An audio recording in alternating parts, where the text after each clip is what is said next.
Так.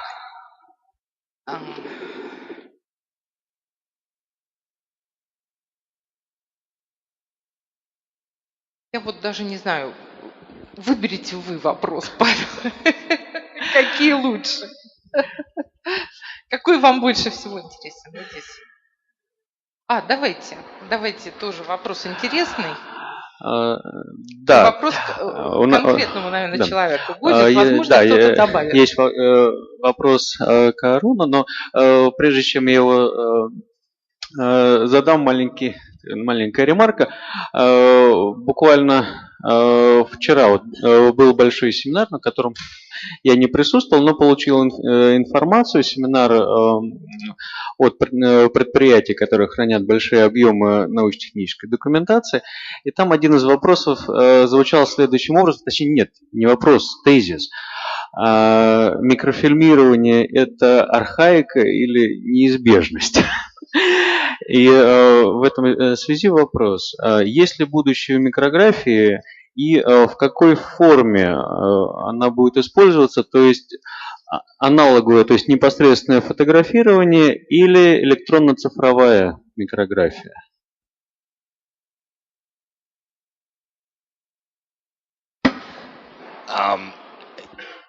You know, it's interesting because if you analyze from a technological and a digital standpoint what's happened over the course of 30 years, it would be argued that microfilm should have gone away a long time ago.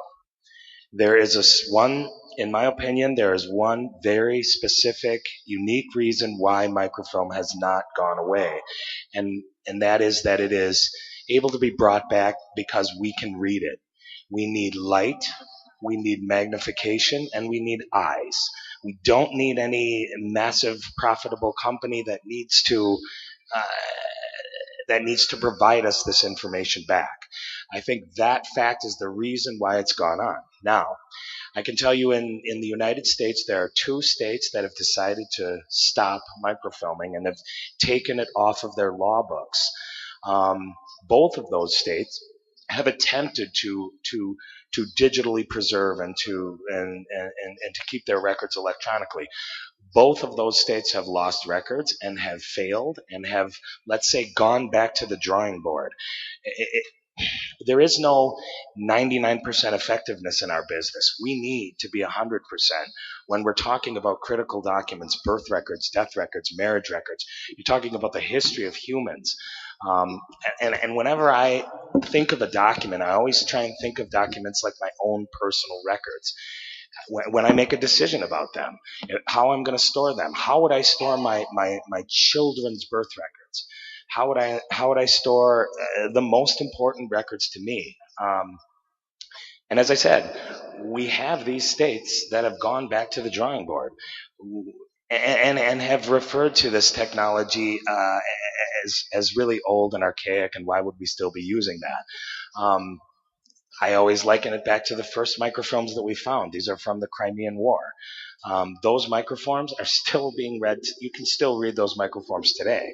So that is let's say a 190-year-old, I think the Crimean War is 1860.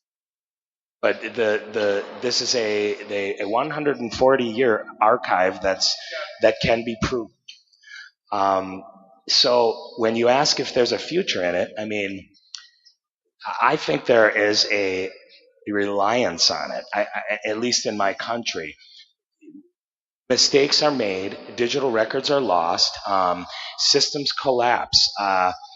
We talk about the cloud. Well, I know that the word cloud is nice, but what the cloud actually is it's a bunch of servers that can fail and that can break and that can be, let's say, targeted by somebody that might want to provide ill will towards you. I mean, you know, that's why I think microfilm will exist. You know, in my opinion, there's extremely valuable databases throughout the world. One of those valuable databases is the United States Census to us. The United States Census is not only digitally managed, but it's also stored on film in a completely separate location. Everybody's been talking about the legal aspect to these records that we're providing. There's an agency and an entity out there called the Law Library Microform Consortium. What they do is they have every single law book from, 90% of the legal entities and universities and everyone that protects this history. They have them all digitally, and you can subscribe to that, and then they also have them in a micrographic form in two complete different locations. These types of scenarios, in my opinion, are the safest way to keep records. Again, going back a little bit to the hybrid approach, you have them in multiple different forms. My advice to the state archives and the federal archives in the United States is, why would you not keep your forms in paper or in microform in some kind of human readable form so that you can allow digital technology to, I don't know, let's say figure it out. Let's say figure out the best way to manage it. Figure out so that maybe you have a medium that lasts more than 4 years, and something that we can take on. I mean, and when I say medium, it's how we're storing these digital things. A hard drive or a server has never maintained any sort of, it's always getting faster and better. There's nothing standard there, and that's why I think microfilm will exist. Really quickly, two technologies that have come into the world in microfilm recently are the fact that you can use facial recognition with microfilm now. This is important. This is huge. Barcoding is being done on microfilm. Color separation and recreation from microfilm back to color images is happening with black and white film. I mean, there are a lot of technologies that are happening that, because everybody's kind of, let's put microfilm back here because digital's so neat and it's so fast and it takes so long to get the microfilm back. People aren't seeing these technologies. I will say in the United States, all states are microfilming. All states have, and counties have some certain law that says if the record is older than X amount of years, it must be kept in either paper or microfilm.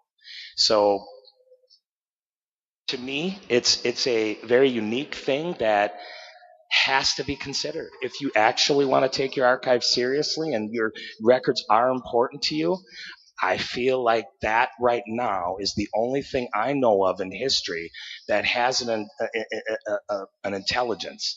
And again, coming back to my first point, it's because we have eyes.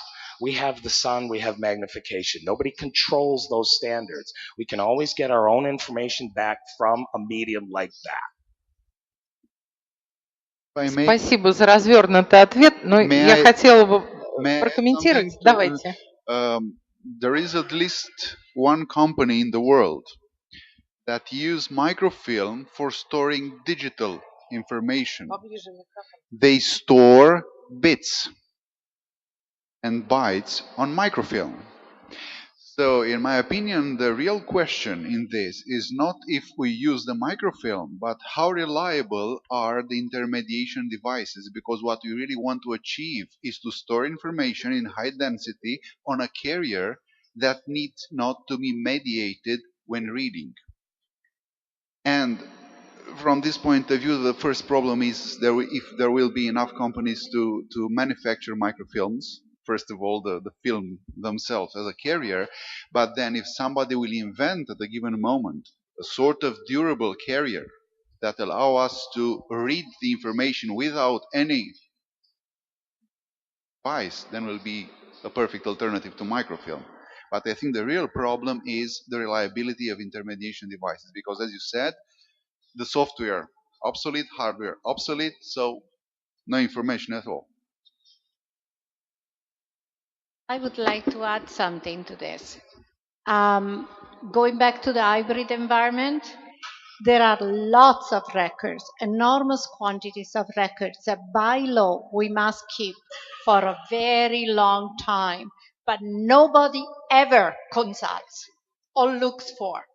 So if they were in digital form, we would have to move them to the next system every 3 to 5 years. It's lots of expense. If it is in microfilm, just put them away for those 100 years. You have to keep them. Nobody in any case will ever ask for them. And if they ask, they can read it with a magnifying lens. So I am in full support of having for that kind of records on having a magnifying. Спасибо.